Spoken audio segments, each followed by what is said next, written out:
మంచిర్యాల జిల్లా చెన్నూరు మండలం బావురావుపేట ఐకేపీ కొనుగోలు కేంద్రాన్ని జిల్లా కలెక్టర్తో కలిసి మంత్రి వివేక్ పరిశీలించారు.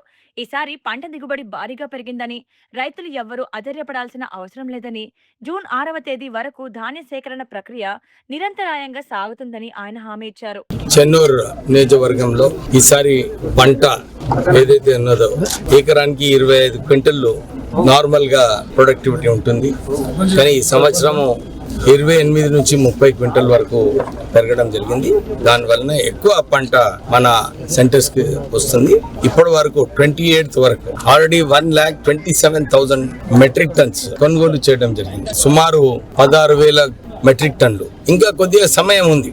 మన వర్షాకాలం వచ్చే వరకు ఇంకొక 30-40 వేల టన్నుల కొనుగోలు అవుతుంది. అంటే ఈ సంవత్సరము సుమారు 1,60,000 మెట్రిక్ టన్నుల వడ్లు కొనుగోలు చేయడం జరుగుతుంది.